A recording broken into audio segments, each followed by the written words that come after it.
Bon vespre, benvingudes, benvingut a aquest quart i darrer acte del cicle Les imatges de la ciència, un cicle coorganitzat entre l'Ateneu i el Centre d'Història de la Ciència de la Universitat Autònoma de Barcelona per mi i per l'Agustí Nieto Galán, que avui no hi és, però li hem d'agrair l'ideació d'aquest cicle. En aquest cicle, com sabeu, hem anat, amb l'ajuda d'historiadors de la ciència, obrint una mica, interpretant imatges de la ciència i per parlar de com funciona la ciència, d'episodis de la ciència del passat i dels públics de la ciència. Us recordo també que en paral·lel amb aquest cicle hem anat duent a terme i també ens aprovem a la conclusió amb un altre cicle que es diu Xinhua, una paraula xinesa. Aquest cicle és, el seu subtítol, diguem, és de la imatge a la ciència al disseny.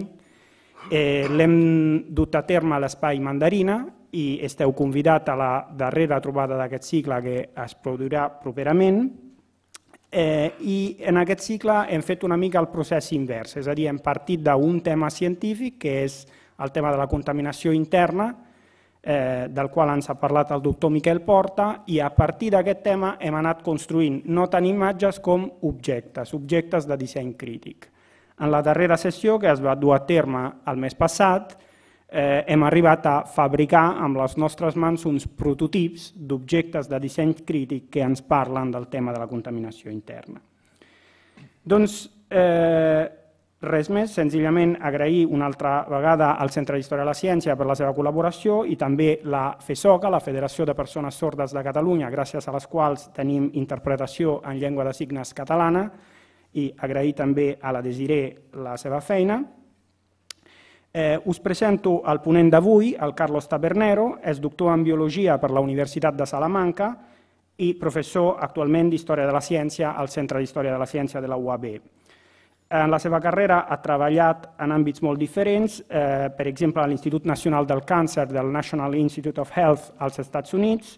També ha sigut dissenyador de programes educatius en art i ciència amb la Children's Studio School de Washington i també el coneixeu perquè ha sigut el coordinador del primer cicle de Cine i Salut que hem fet aquí a l'Ateneu l'any passat i, per cert, aquest any en farem un de nou.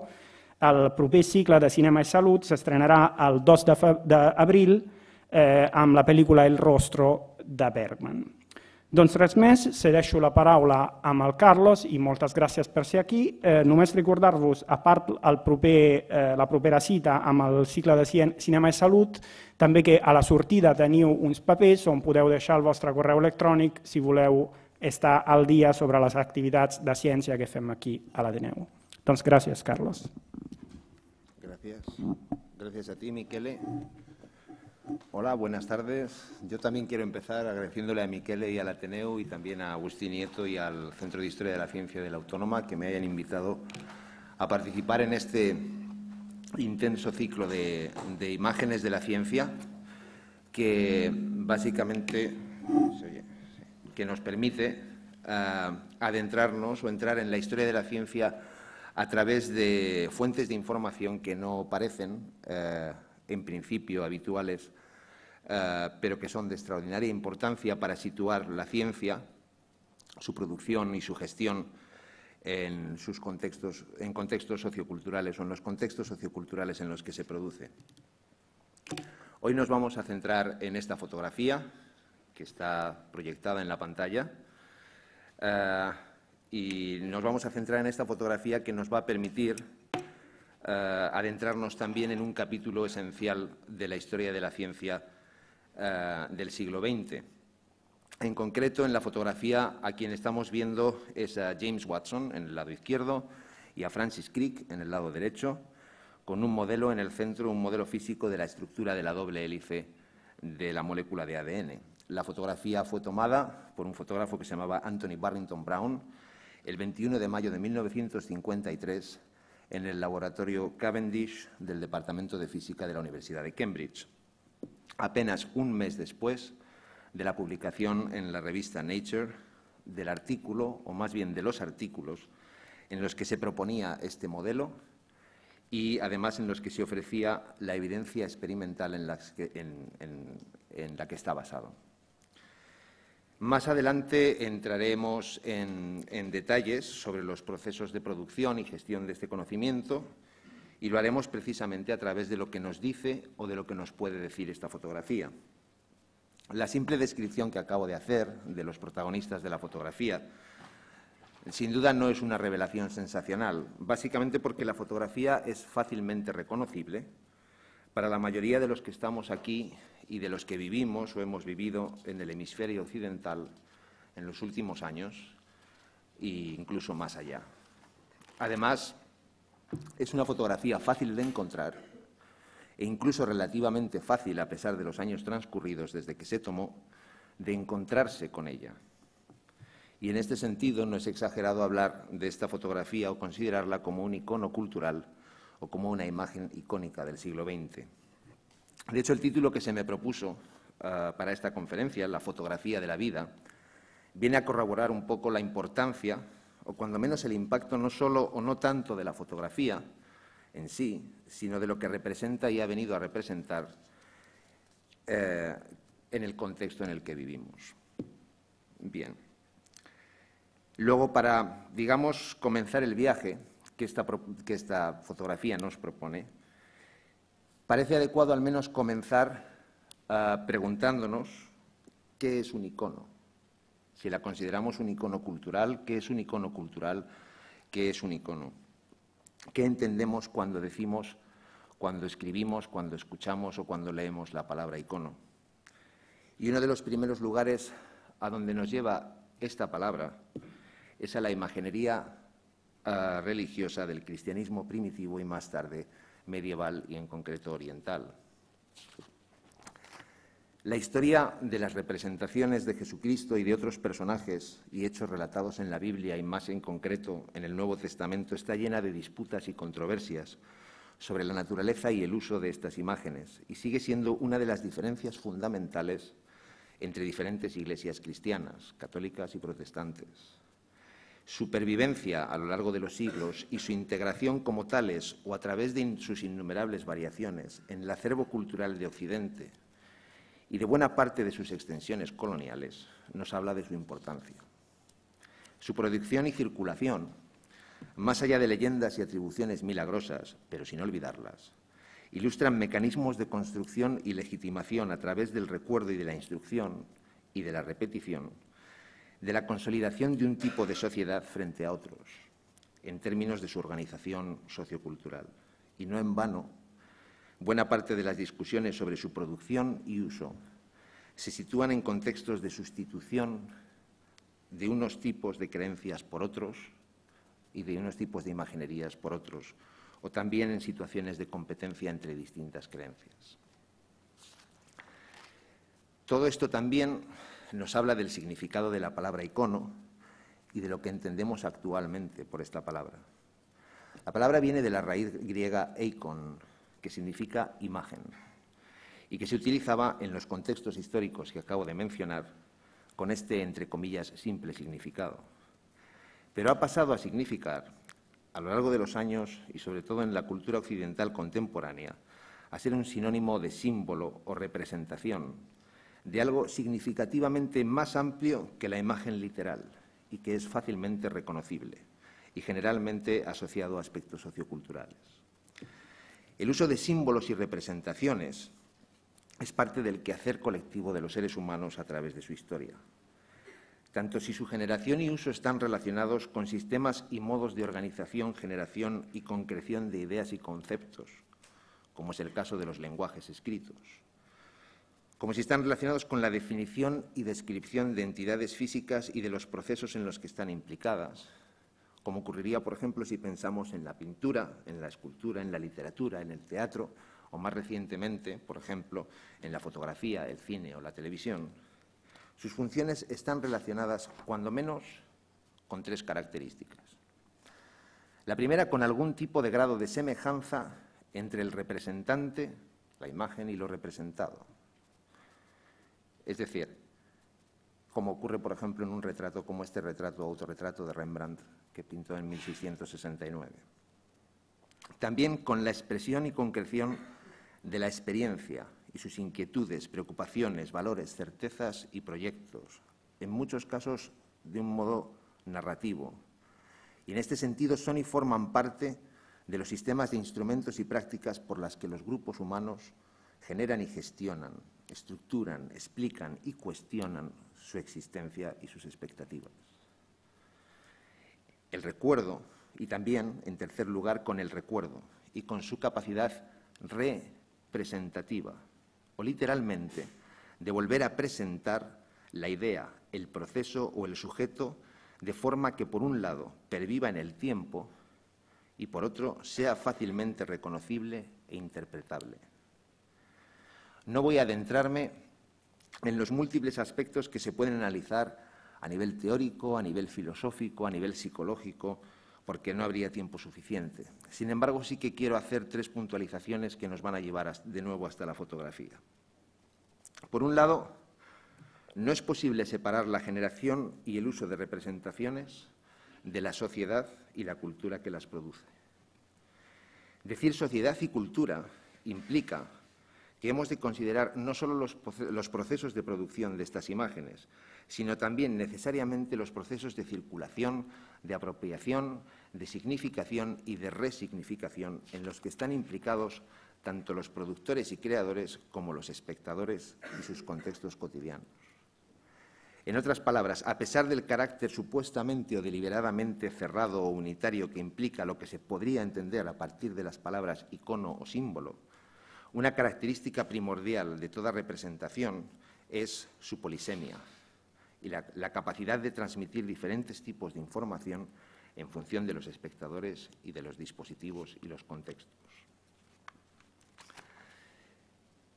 En segundo lugar, la explosión de los medios de comunicación a gran escala en los 2 últimos siglos, coincidiendo con el desarrollo y la consolidación de las sociedades industriales, como la prensa, la fotografía, el cine, la radio, la televisión y en los últimos años Internet, ha permitido no solo la generación, sino también la reconstrucción, reutilización, la renovación y la resignificación de representaciones icónicas, merced a su alto grado de reproducibilidad.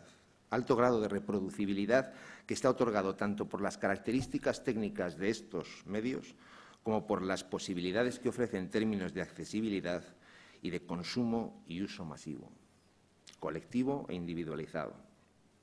Y en este contexto, y hablando de iconos, no podemos olvidar la explosión del mundo de la publicidad y de su asociación al placer de la satisfacción inmediata en las sociedades de mercado, así como el desarrollo de fenómenos como la cultura fan y sus implicaciones en la generación y resignificación de aspectos esenciales en la construcción de comunidades humanas contemporáneas. Y así, en el siglo XX, como en el XIX y como en el XXI, estas comunidades se desarrollan, se construyen y evolucionan en torno a un número creciente de imágenes generadas y reproducidas incesantemente, donde personajes de ficción y también seres humanos y sus obras, incluidas también sus marcas, sus industrias y logos muy diversos, reflejan y construyen a un tiempo, mediante un complejo entramado de prácticas comunicativas que incluyen su uso y consumo y su modificación, valores, expectativas, deseos, esperanzas, certezas y también preocupaciones, rechazos, contradicciones, que en conjunto y con todas sus polisemias conforman nuestra organización a nivel individual y colectivo. Las ciencias, como procesos socioculturales y, por tanto, también como procesos comunicativos, no son ni mucho menos en sociedades fundamentalmente científico-tecnológicas como las nuestras, ajenas a estas características y a estos desarrollos, sobre todo en relación con sus mecanismos de construcción de conocimiento.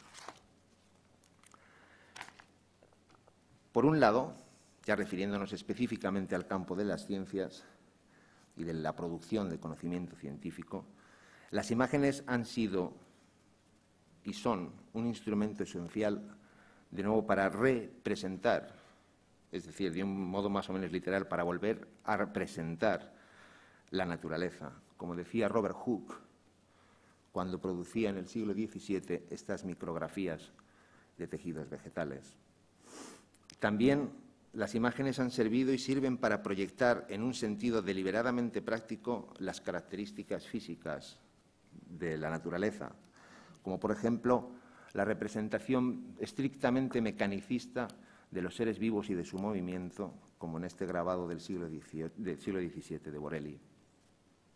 También para diseñar, establecer y documentar procedimientos de exploración de sus atributos, como sería el caso, por ejemplo, de la máquina neumática de Robert Boyle.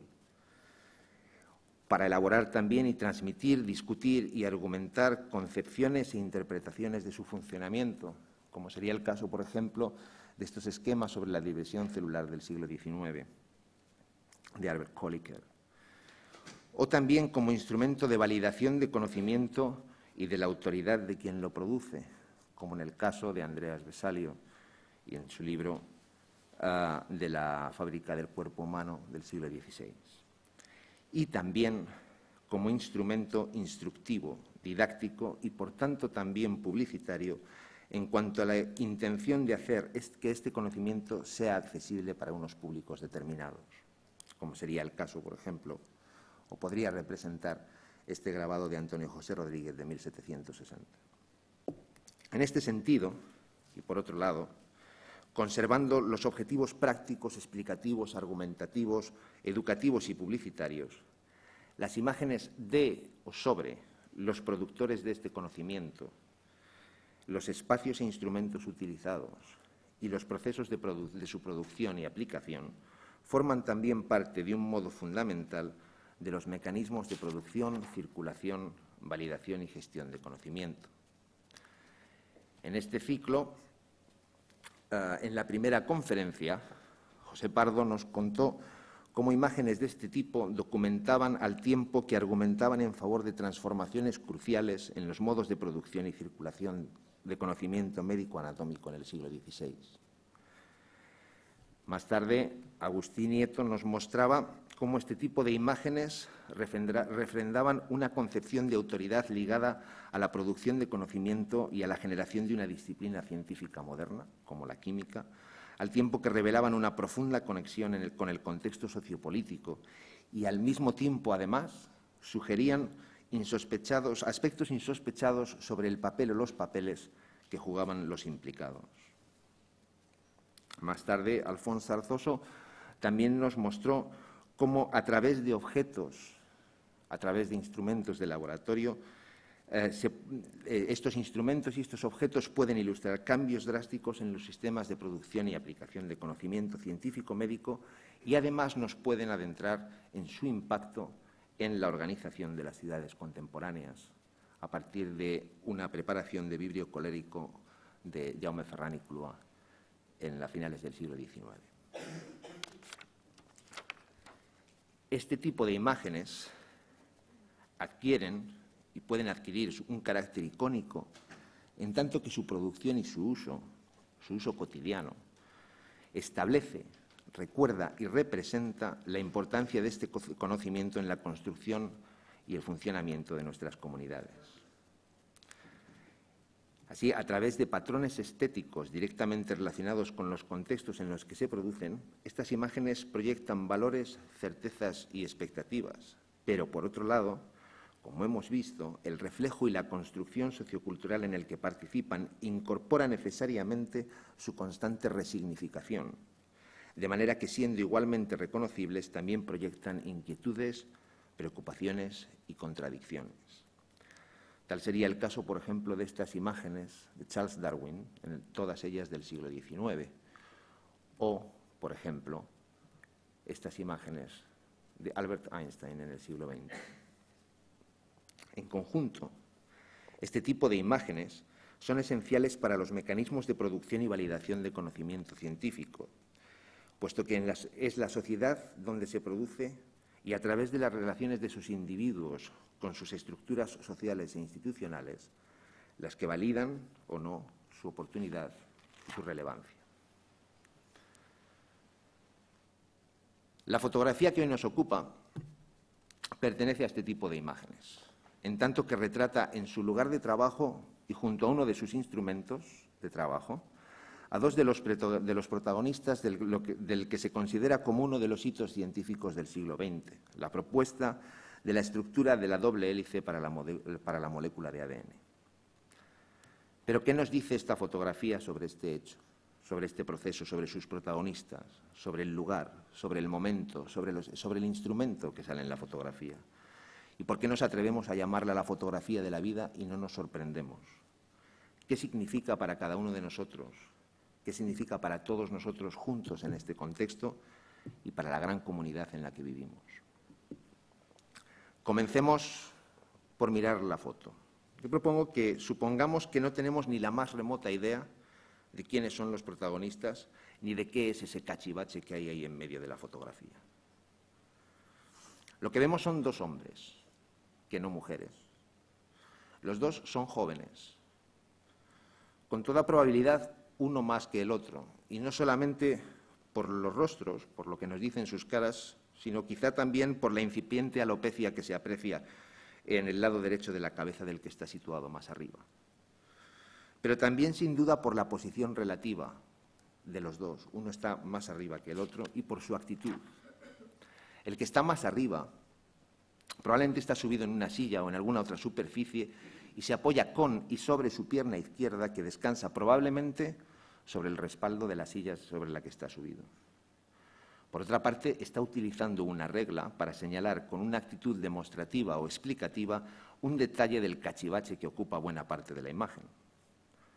Su actitud, su posición más alta y su sonrisa, que podríamos definir cuando menos como complaciente, denotan una seguridad y una posición posiblemente jerárquica o que sugiere una cierta jerarquía superior a la de su compañero, algo así como de maestro a discípulo.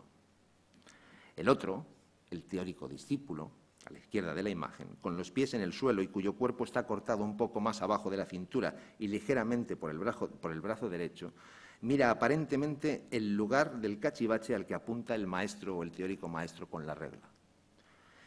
Pero levanta los ojos y las cejas más que la cabeza, como si no se atreviera a levantar la mirada delante del otro o delante del cachivache.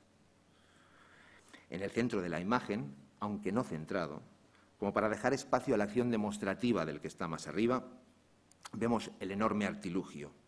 Enorme en relación con el tamaño de los dos protagonistas, de los dos personajes, y enorme también en relación con el encuadre de la fotografía.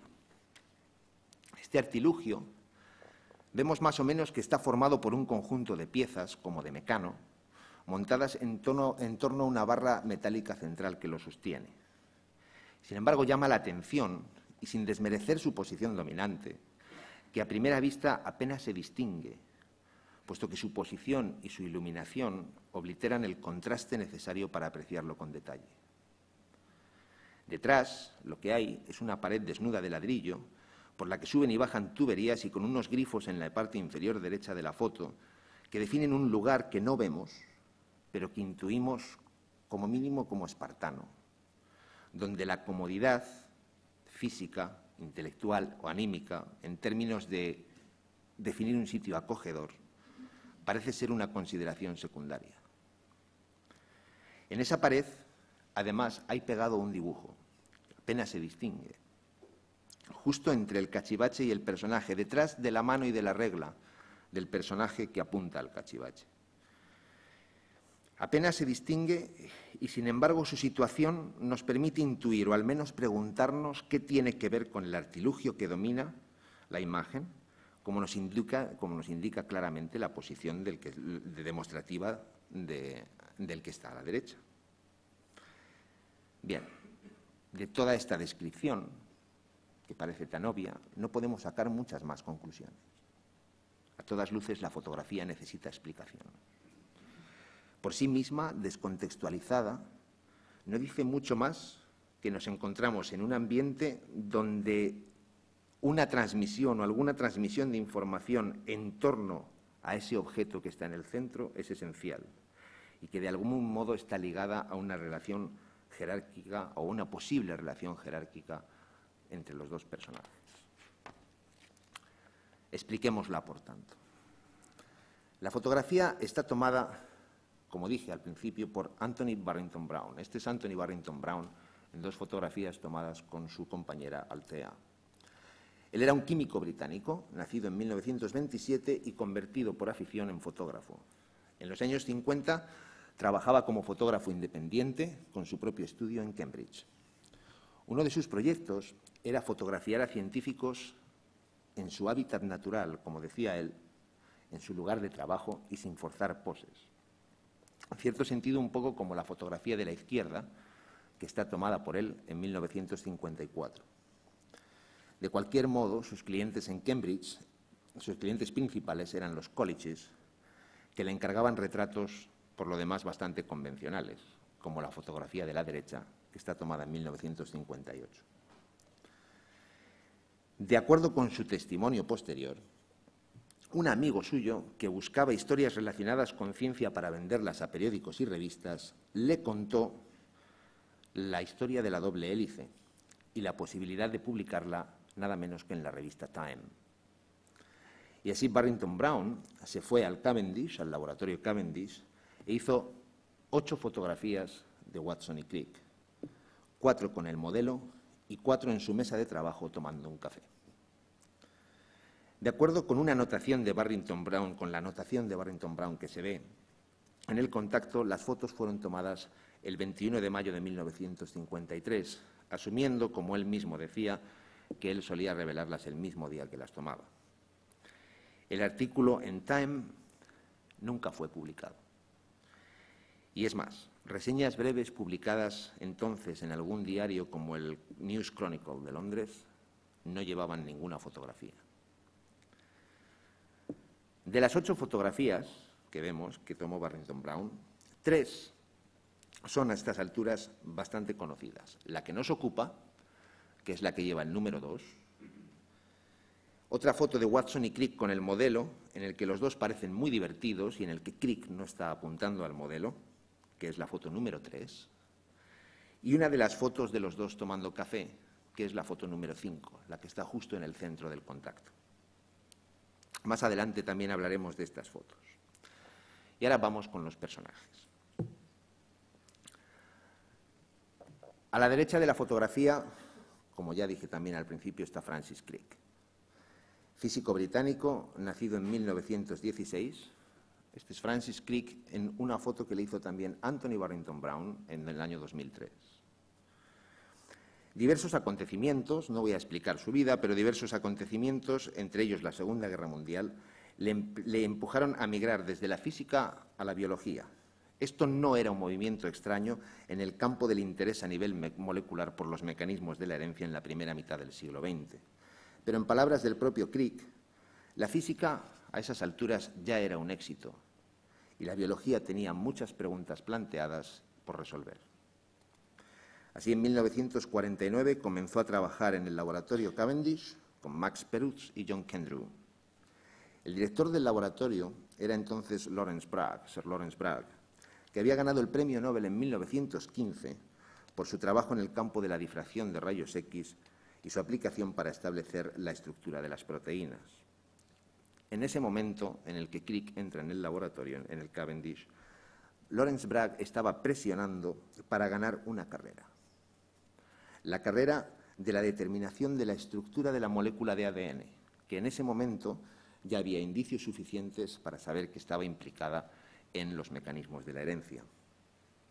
Esa carrera había que ganársela a otros 2 laboratorios. Por un lado, al laboratorio de Linus Pauling, al que veremos también después, un químico norteamericano, también ganador del premio Nobel y cuyo trabajo sobre la estructura de las proteínas era muy importante e influyente, era muy conocido e influyente, sobre todo en relación con el establecimiento de la importancia de la hélice como estructura.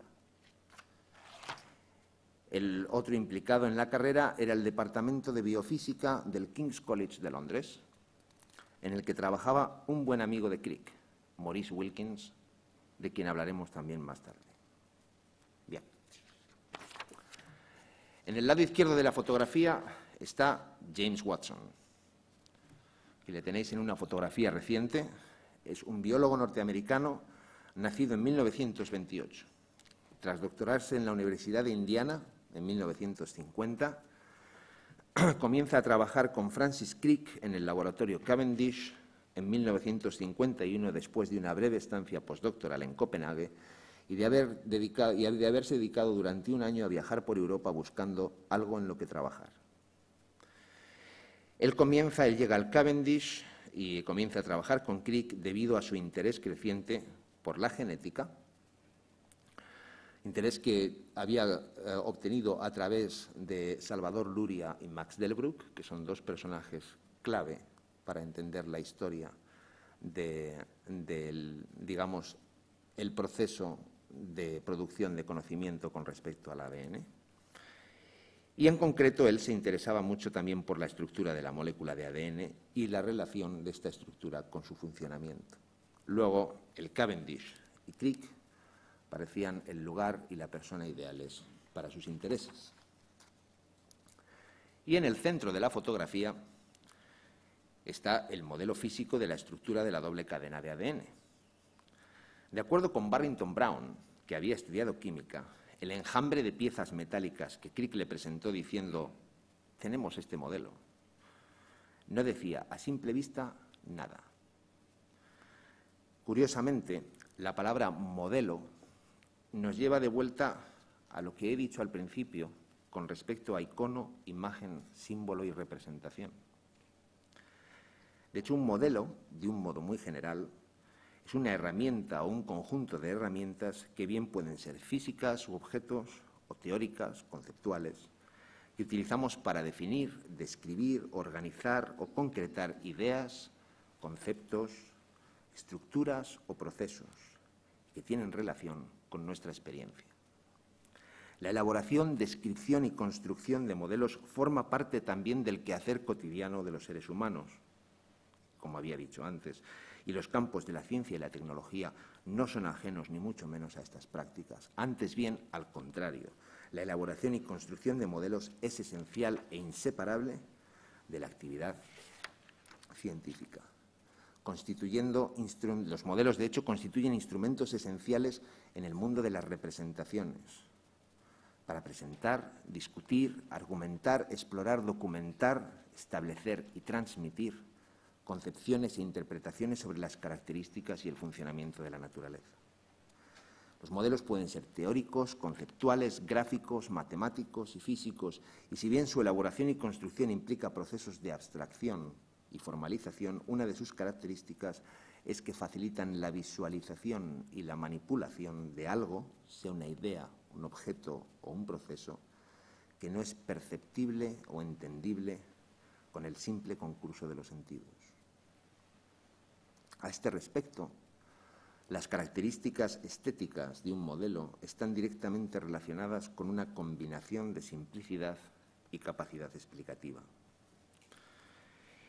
En el mundo de la cristalografía y de la determinación de la estructura tridimensional terciaria de las de las moléculas, la construcción de modelos no solo responde a todas estas características que he mencionado, sino que se convierte además en una práctica esencial, particularmente en el desarrollo de esta disciplina que se llama la biología molecular.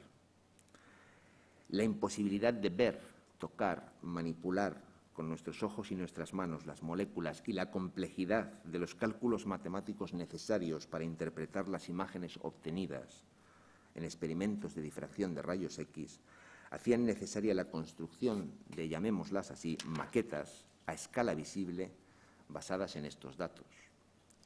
Estos modelos permitían visualizar y manipular y, en definitiva, experimentar con las diferentes posibilidades que los experimentos de difracción de rayos X podían ofrecer. En este sentido, en primer lugar, los modelos se convirtieron en herramientas esenciales de investigación en los laboratorios, pero también, en segundo lugar, y al final del proceso, en poderosas herramientas retóricas de presentación de resultados y comunicación entre científicos. Las dificultades explicativas y descriptivas que presentaban los datos obtenidos con la técnica de difracción de rayos X podían ser solventadas, al menos en parte, con la construcción y documentación de estos modelos como resultados experimentales. Aquí en el lado izquierdo de la fotografía está John Kendrew, uno de los que estaba en el laboratorio Cavendish con quien fue a trabajar Francis Crick, con un modelo de la mioglobina, con dos modelos distintos de la mioglobina, dos fotografías tomadas a finales de los años 50. En el lado derecho está Max Perutz, que también estaba en el Cavendish, a principios de los años 60, mostrando uno de los modelos a los técnicos de la BBC que estaban a punto de grabarle en un programa.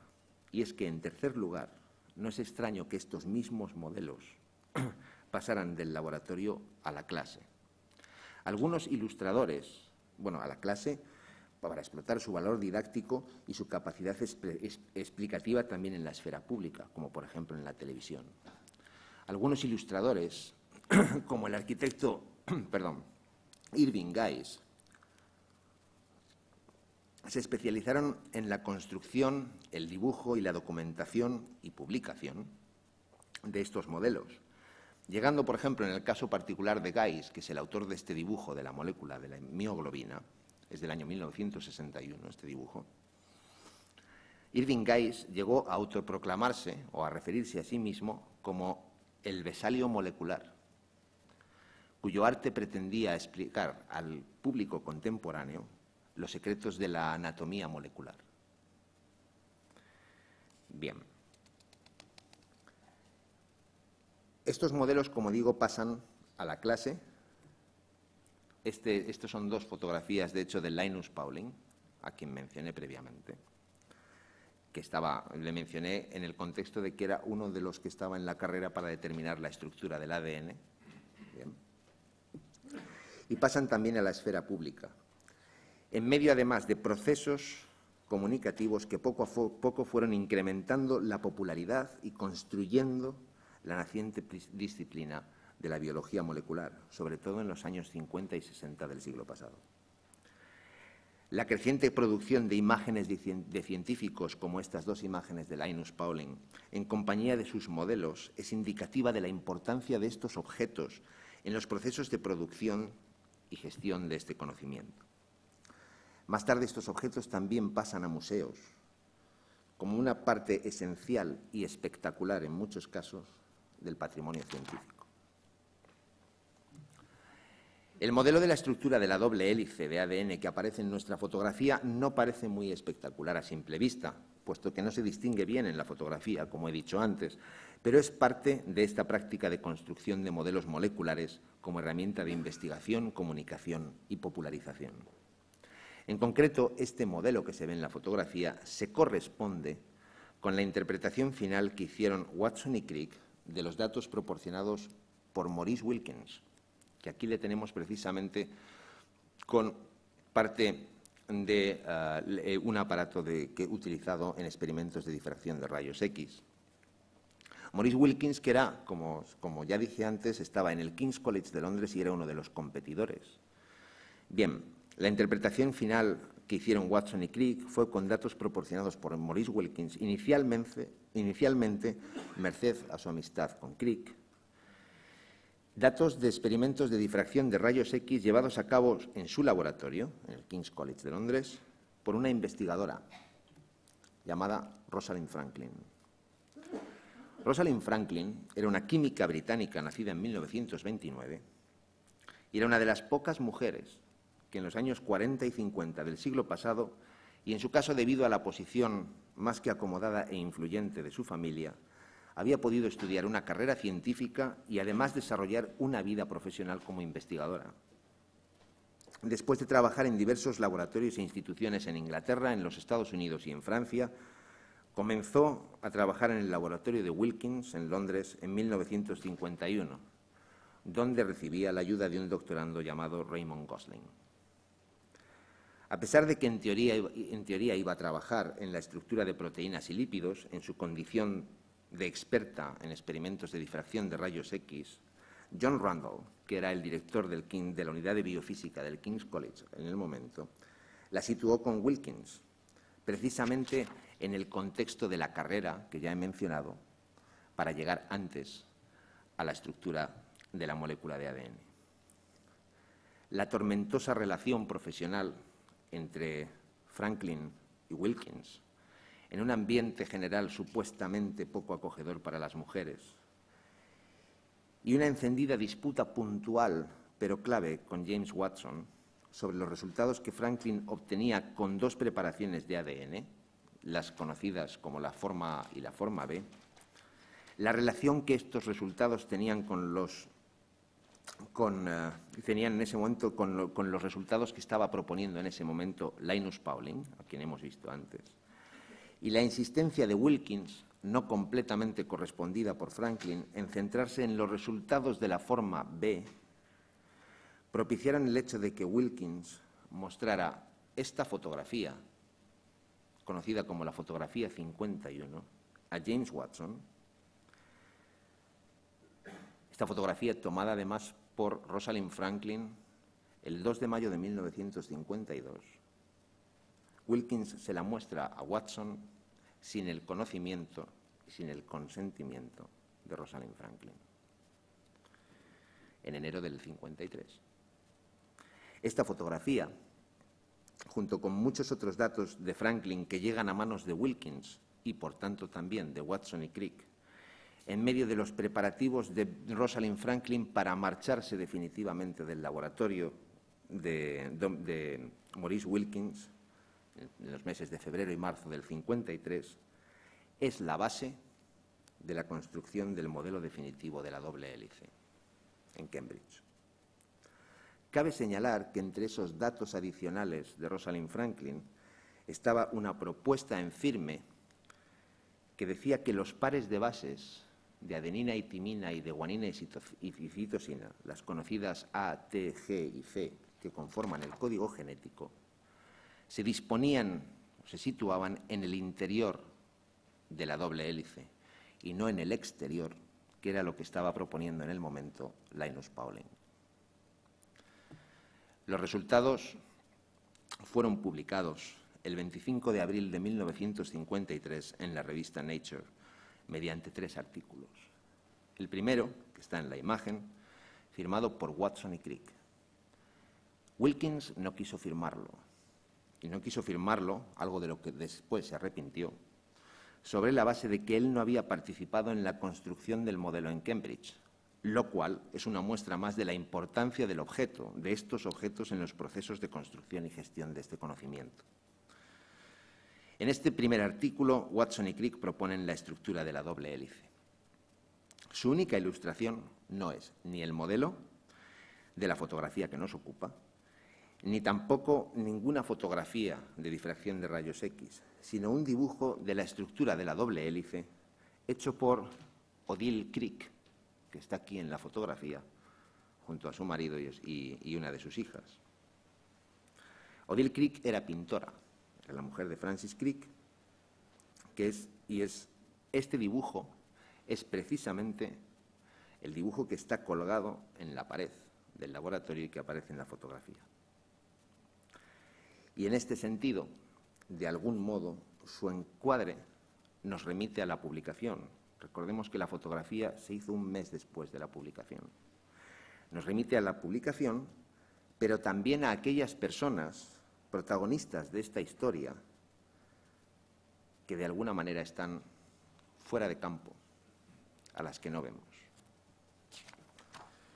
Los otros 2 artículos publicados a continuación del de Watson y Crick, el 25 de abril del 53 en la revista Nature, están firmados el primero por Wilkins y sus colaboradores y el segundo por Rosalind Franklin y Raymond Gosling. Y son los artículos que proporcionan los datos experimentales que corroboran la estructura propuesta por Watson y Crick. La noticia de la propuesta de la estructura no empieza a ganar momento hasta meses después. Más tarde, Watson, Crick y Wilkins continúan sus exitosas carreras científicas y reciben el premio Nobel conjuntamente, los 3, en 1962, por su trabajo relacionado precisamente con el estudio de la estructura y el funcionamiento de los ácidos nucleicos. Barrington Brown, el fotógrafo, continúa su carrera como fotógrafo de una manera bastante uniforme hasta el año 58, año en el que comienza a derivar también a otro tipo de actividades. La vida de Rosalind Franklin, la carrera de Rosalind Franklin, se truncó en 1958, 5 años después, con su muerte a los 37 años de un cáncer muy probablemente relacionado con su continuada exposición a los rayos X. La concesión de estos premios Nobel, no solo a Watson, Crick y Wilkins, sino de bastantes más premios Nobel en esos años, además, junto con la fundación de revistas especializadas y la creciente presencia de científicos y biólogos moleculares en los medios, con sus espectaculares modelos explicativos, fue convirtiendo a la biología molecular en la disciplina científica de moda en la segunda mitad del siglo XX. Tampoco podemos olvidar la producción de libros, en algunos casos superventas, por parte de los propios científicos, bien narrando los procesos de generación de conocimiento o bien exponiendo el amplio abanico de implicaciones a todos los niveles. Y tampoco podemos olvidar las crecientes referencias a esta disciplina en el mundo de la ficción y más en concreto en la ciencia ficción, y que continúa habiendo en la literatura, en los cómics o en el cine.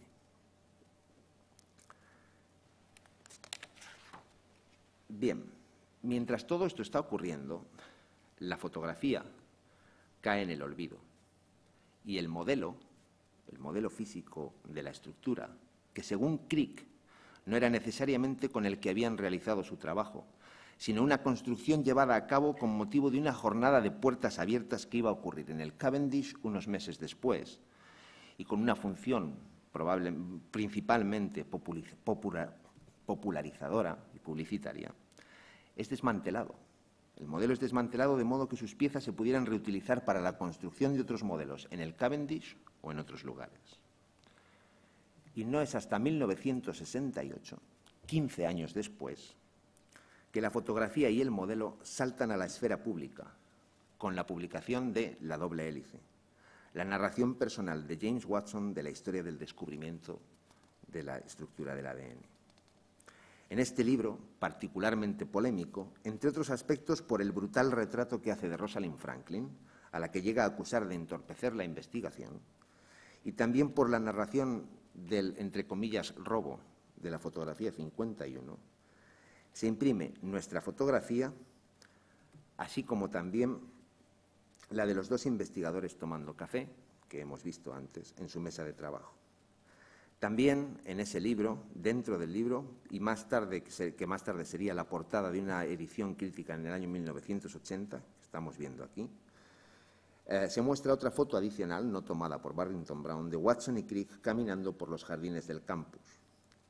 Y también en el libro de Watson hay una foto del modelo en solitario, esta vez mejor contrastado, y que es el modelo tal y como se exhibió en la jornada de puertas abiertas de la que hablaba antes.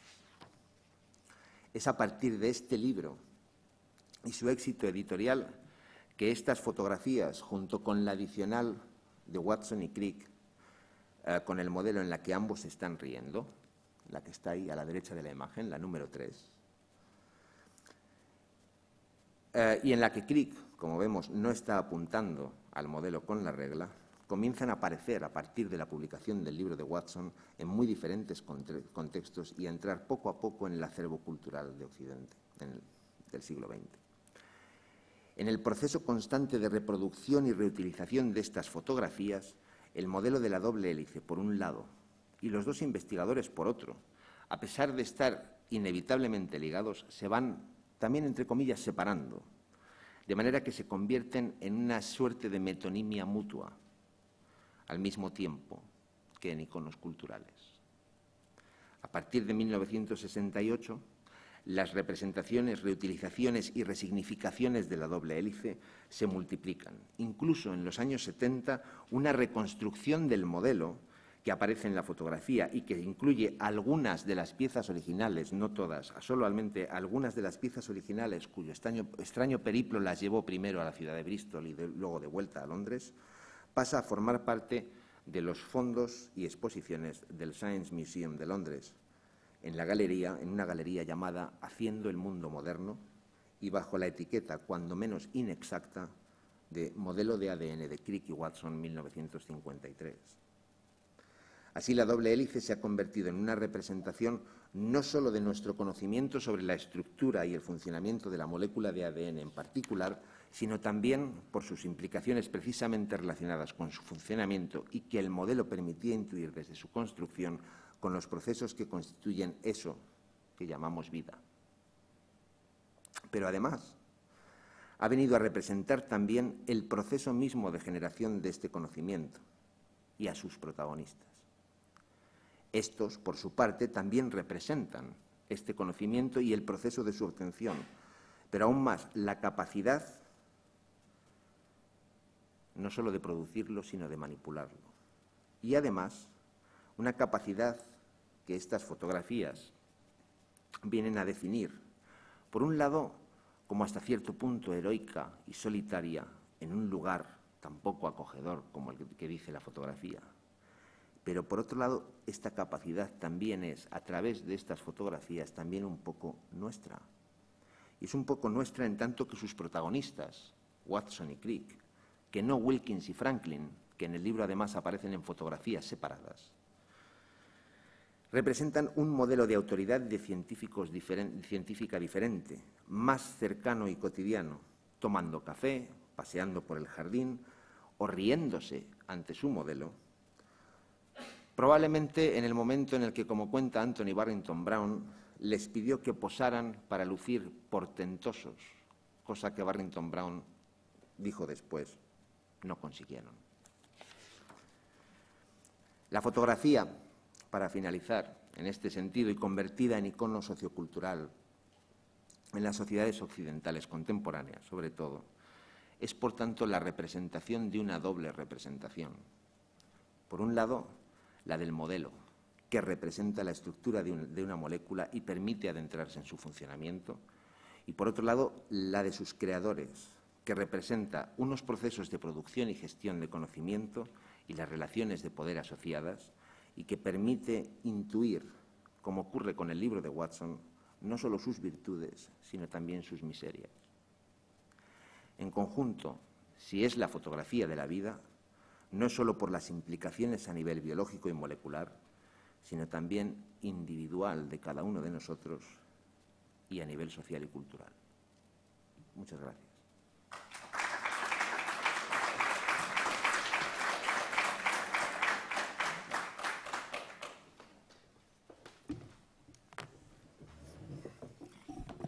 Molt bé, moltes gràcies, Carlos. Obrim el torn de preguntes de seguida, si hi ha algun comentari o alguna pregunta. Allà.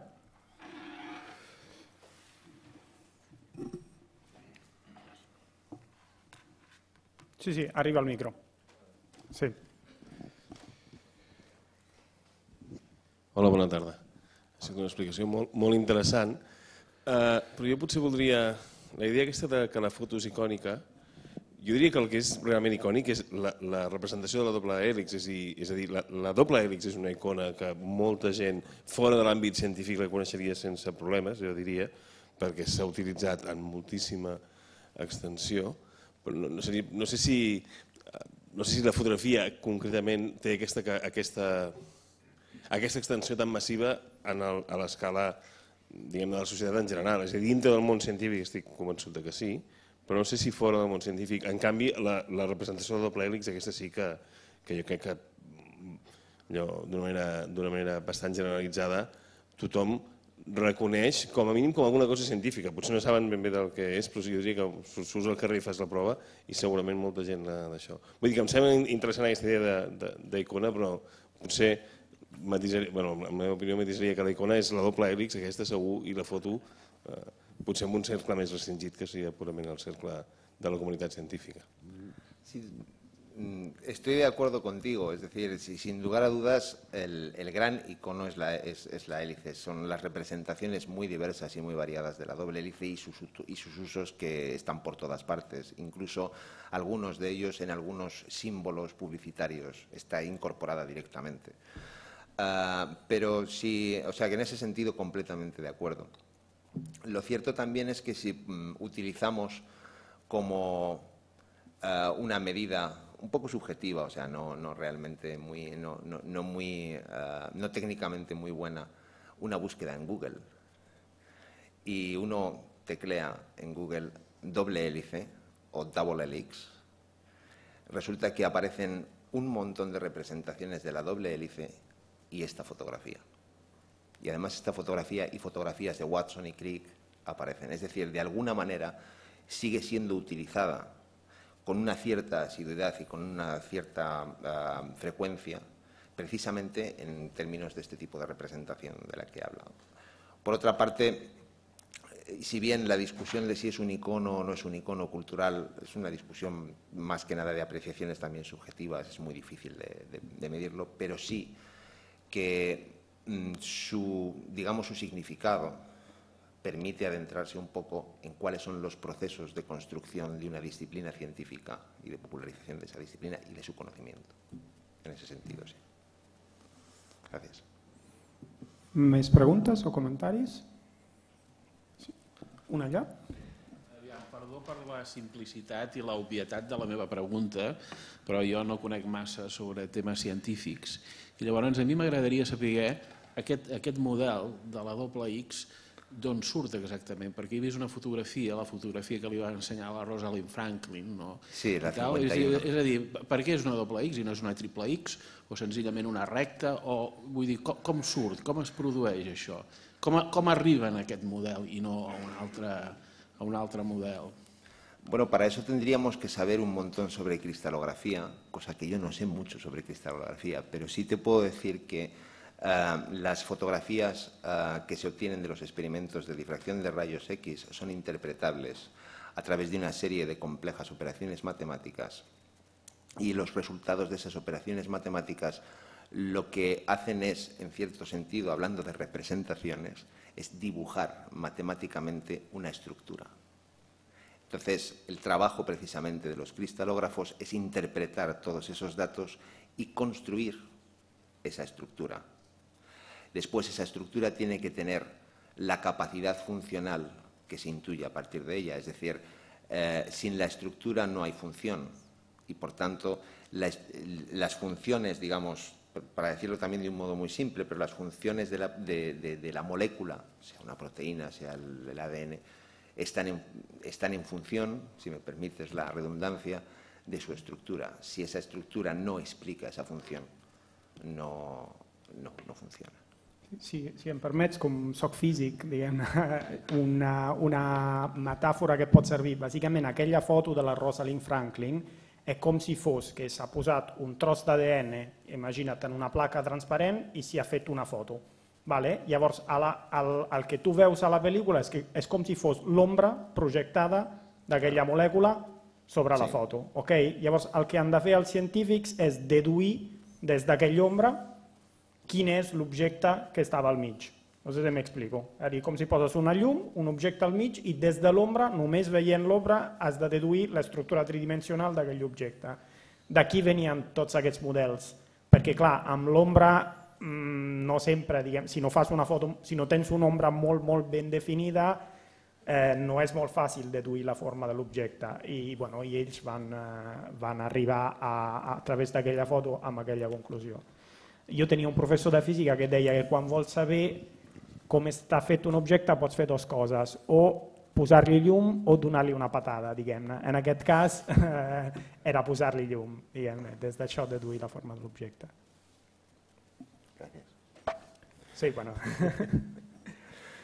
I una cosa que sí que m'ha quedat molt frapat és que, és a dir, de les dues coses com més icònica, diguem així, no? És a dir, més que icònica, diguem-ne, el descobriment científic, diguem-ne, d'aquesta disposició de les bases, que l'idea original la té la Rosalind Franklin. Y después, bueno... Estaban trabajando todos en esa idea, porque uno de los problemas que planteaba sobre todo Linus Pauling era ese problema. La cuestión era dónde situar las bases. Ya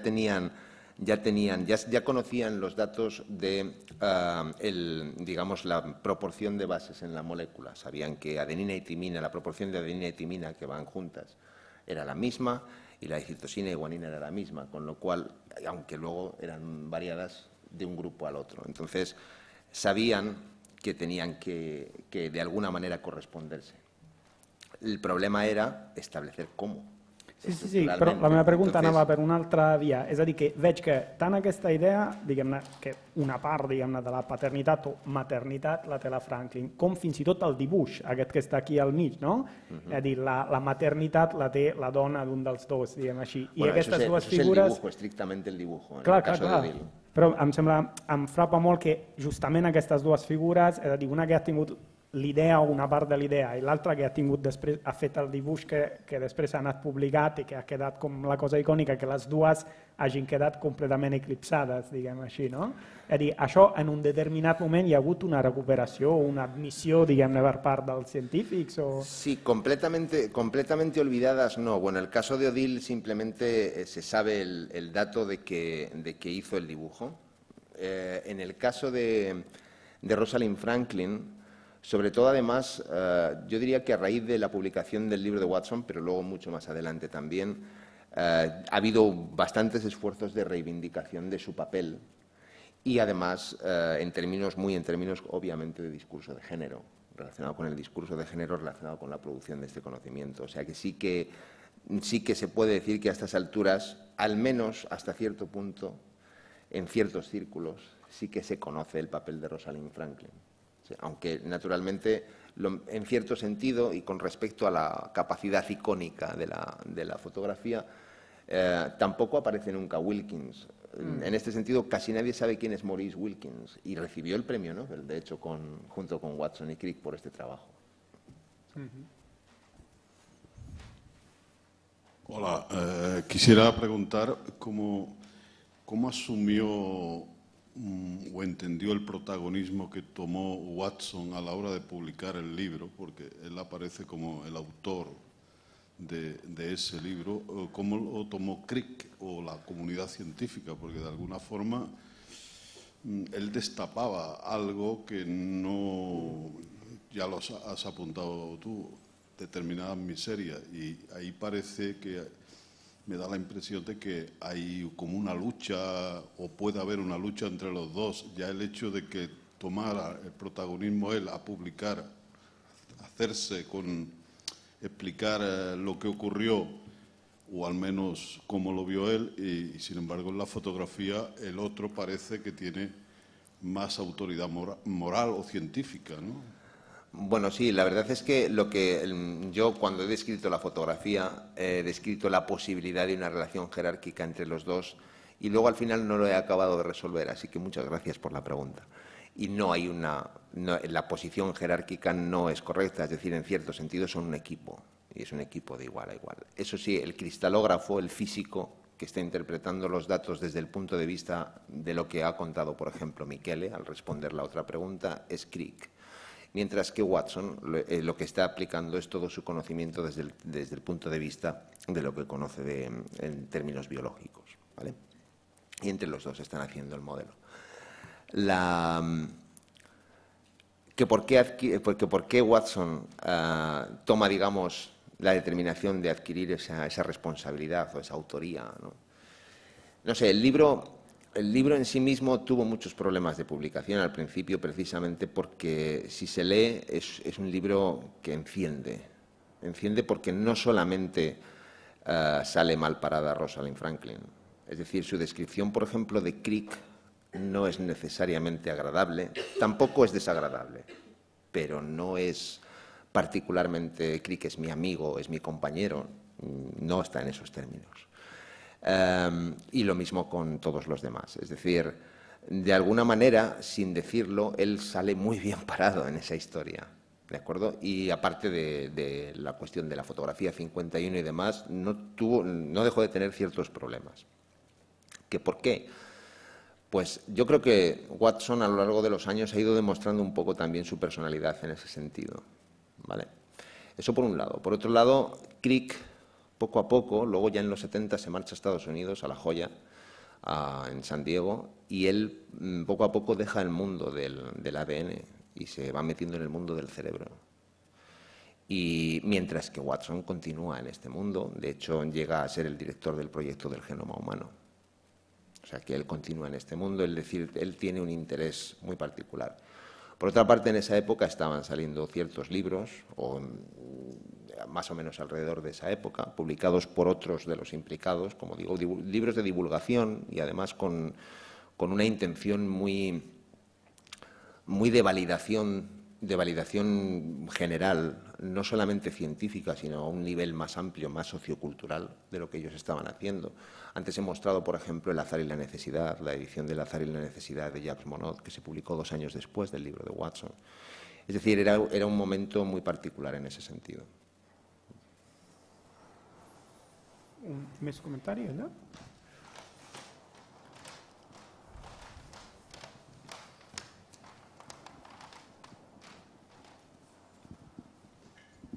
Jo crec que aquest comentari final obre una part del que s'ha de tenir en compte a l'interpretar o al reflexionar sobre aquesta foto i sobre aquesta parella i sobre aquest descobriment, que és l'enorme ressò mediàtic que va tenir i en part també la personalitat dels científics. Que això amb el Watson, entre altres coses, és un tio que és un catxondo. O sigui, és un egòlatra, és un Risto Mejide de la ciència, si volem, una miqueta.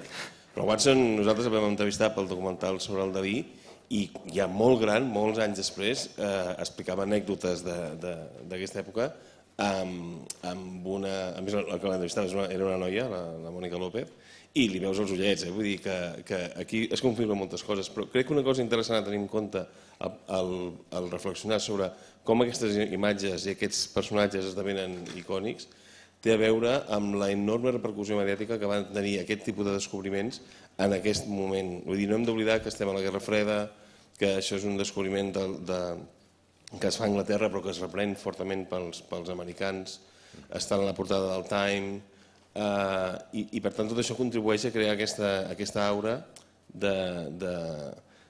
diguem-ne, que potser en aquell moment els que estan més de moda són els que fan coets, és el moment però és el moment que als Estats Units promocionen les vocacions científiques i especialment les vocacions d'enginyeria de manera intensíssima, però és un dels casos en què la combinació de la importància del descobriment, del reconeixement del descobriment, de la personalitat dels individus i de l'exposició mediàtica combina un còctel molt interessant que ara també, que actualment també es produeix en determinats descobriments i personatges, però des d'una perspectiva menys innocent, menys naïf de la que podia haver-hi a l'època. En aquella època els científics encara, crec jo, que tenien una imatge, excepte la part de la bomba atòmica, però la part de la biologia i així, tenia molt, em sembla a mi, encara hi havia un factor de fascinació bastante important, ¿no?, de cara a la población en general,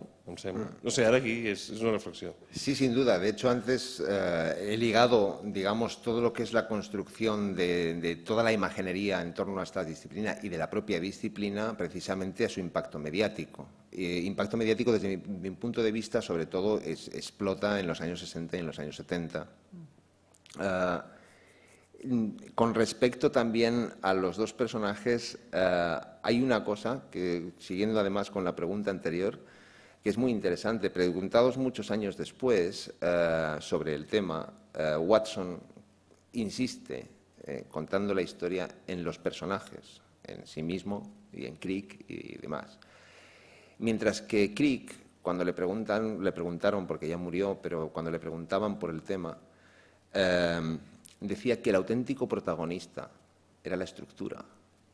Es decir, la visión que tenía Crick no era precisamente la misma de Watson con respecto al proceso, ¿vale?, de generación y de gestión de este conocimiento. Para él lo importante era la estructura, según él decía, ¿vale? Pero también influyen los temas, es decir, insisto, Watson continuó su carrera en este mundo, Crick se desvió a otro campo.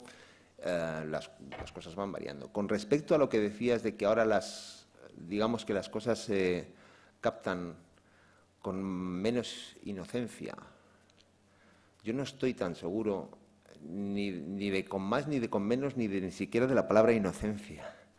Lo que sí que creo es que, a pesar de las obvias similitudes, las cosas se han transformado mucho desde el punto de vista mediático, puramente mediático. Es decir, la explosión mediática en los años 60 y 70 venía a través de la televisión y luego de la literatura, el cine, los cómics, etcétera, etcétera, la radio, la prensa, naturalmente. Y ahora todo eso también ocurre, pero todo eso está en torno a un conglomerado muy cotidiano, pero muy de uso individualizado, que es Internet. También individualizado y al mismo tiempo colectivamente también mucho más potente. Es decir, las dos cosas al mismo tiempo. Creo que de lo que estás hablando más en este sentido sería del cambio mediático que se ha seguido produciendo y que se seguirá produciendo. De aquí a unos años ya veremos. Dic innocent, potser també per dir acrític. O sigui, crec que, segur saps molt més tu que jo, però tinc la sensació de que actualment hi ha, davant de qualsevol notícia científica, hi ha com a mínim una certa disposició a pensar que això potser no és exactament com ens ho està explicant. És a dir, jo crec que tothom, o la majoria de la gent més o menys formada, entén que el discurs és un discurs i que aquest discurs té uns interessos i no sé què, i que per tant hi ha una certa possibilitat de posar les coses, de dir, bueno, això potser no és exactament així com m'ho expliquen, per no parlar dels que ja directament ho veuen tot com teories conspiratives o no sé què. És a dir, que hi ha d'entrada una aproximació més crítica a la producció científica. Si pensem en el cas dels transgènics, per entendre'ns, no? El cas dels transgènics és un cas evident d'una producció científica que ha sigut molt criticada i tinc la sensació que en els anys 50 amb la biologia això no passava tant. Sí que passava amb la nuclear, perquè hi havia la guerra i tal, però potser és una percepció que tingui i no és aquesta. Però volia dir, quan dic innocència em refereixo a això, la capacitat de creure, també pel discurs de les revistes com Life i aquestes revistes que aquests tios són els que ens curaran de tots els mals, els que no sé què, la revolució verda. És un moment en què la ciència agafa una força de dir això ho arreglarem en 20 anys i s'ha tot arreglat. I per això, quan dic naïf em refereixo a això, que potser hauria de dir més aviat a crítica.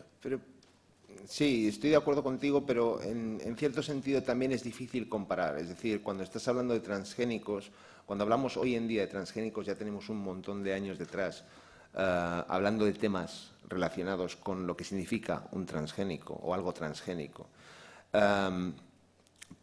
Se me ocurre pensar, por ejemplo, en algo con un impacto mediático potente, nuevo, de lo que no se ha oído hablar. ¿Y cuál es la recepción? No es comparable, insisto, los contextos son distintos, pero se me ocurre pensar en el bosón de Higgs.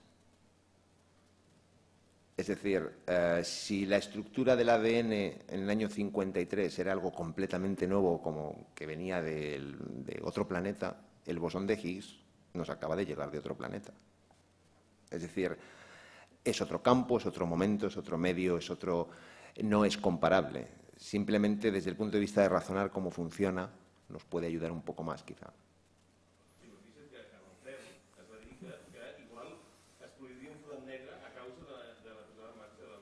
Sí, sí.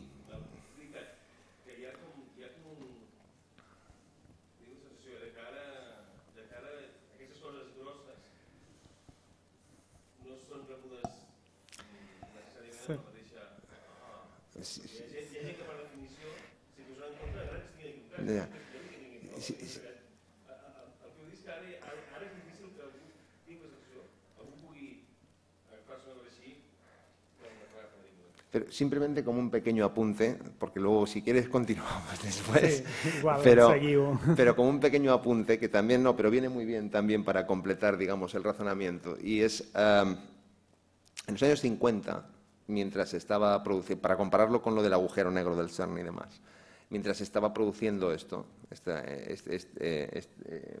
historia, en los años 50 se estaban haciendo muchas películas en las que había mutantes relacionados con la cuestión de la energía nuclear, etcétera, etcétera. Y de ahí vienen Godzilla, del mundo japonés, y también todas las películas B de los Estados Unidos y demás.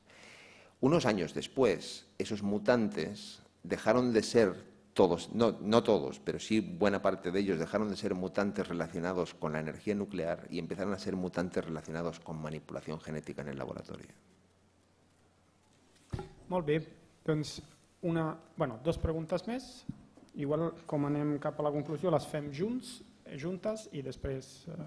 Vale. Sí, volia preguntar una cosa en relació a la concessió dels Premis Nobel, perquè certs autors, diríem, o certes males llengües, doncs han arribat a la conclusió de que es va tardar bastants anys en concedir-li el Nobel a tots tres, perquè si havien d'incloure la Rosalind Franklin no podien donar un Premi Nobel a 4 persones perquè legalment no es podia fer. I aleshores hi ha gent que ha interpretat que fins que no va morir la Rosalind Franklin no es va tirar endavant el de donar el Premi Nobel als tres, al Wilkins, a Watson i a Crick. Volia preguntar-te què en saps o què penses de tot això. Francamente, no lo sé. Me parece un poco tétrica la versión, dicho sea de paso, pero digamos que también desde la muerte de Rosalind Franklin pasaron todavía 4 años. El detalle que a nadie se le escapa, por ejemplo, es que relacionado con el campo de la biología molecular, por ejemplo, a Ochoa le dieron el Nobel en el 58, a Jacob y Monod se lo dieron en el 60 y a ellos en el 62, cuando lo que estaba haciendo Ochoa, por ejemplo, y lo que estaban haciendo Jacob y Monod no era el resultado, pero sí necesitaban del conocimiento previo de lo que habían hecho ellos, con lo cual sí, hay una cierta controversia. En cuanto a la interpretación de esperar a que se muriera Rosalind Franklin, me parece un poco... Ya.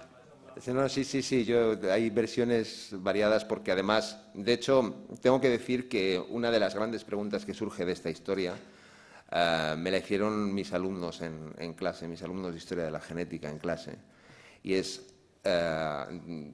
que, o sea, nos cabe preguntarnos qué hubiera ocurrido si Rosalind Franklin no hubiera muerto, en ese sentido. Darrera pregunta. Sí, y es que antes yo he visto que salía Darwin, una fotografía, creo que era Darwin, ¿no? Sí. Yo soy darwinista, yo soy evolucionista, pero es que a veces me pregunto que cómo es posible que en el mismo espacio de tiempo, ahora, actualmente, por evolución, haya una diferencia tan enorme de gente que está descubriendo esto, y de una enormidad de gente que no nos enteramos de nada. Porque yo pongo mucho interés en intentar entender algo de todo lo que ustedes explican. Y no lo entiendo. No entiendo absolutamente nada. ¿Cómo puede ser esa diferencia tan enorme entre unos y otros? Este asunto de estos modelos supongo que están hechos para conocedores, para científicos, no para el público en general. Porque ¿cuánta gente entiende esto? Un 0,5% de la humanidad. Y todo esto ha sido por la evolución, quiero decir, en el mismo espacio de tiempo, en este momento.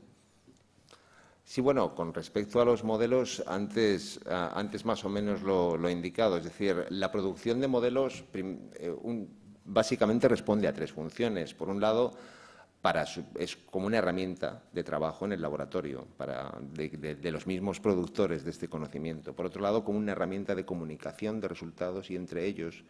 Y por otro lado, como una herramienta de popularización. Es decir, de hacerlo público y de que el público se acerque, de acercar al público precisamente a estos procesos. Pensando en el público precisamente como tú más o menos lo has definido, como alguien que no entiende nada. Sin embargo, los procesos, lo que he intentado explicar es que estos procesos son mucho más complejos, ¿de acuerdo? Es decir, los modelos, por ejemplo, desde un punto de vista mediático, su estética, sus atributos estéticos o espectaculares pueden parecer importantes. Sin embargo, yo, por ejemplo, no creo que el público ampliamente, o sea, pensando de una manera muy amplia, muy general, se quede solamente con esos detalles. Yo creo que es en conjunto una serie de flujos de información que van y vienen los que acaban por validar un conocimiento y una autoridad que lo produce. Es complejo, de hecho tu pregunta va directamente a la complejidad de estos procesos. Hay mucho que hablar del tema. Gracias.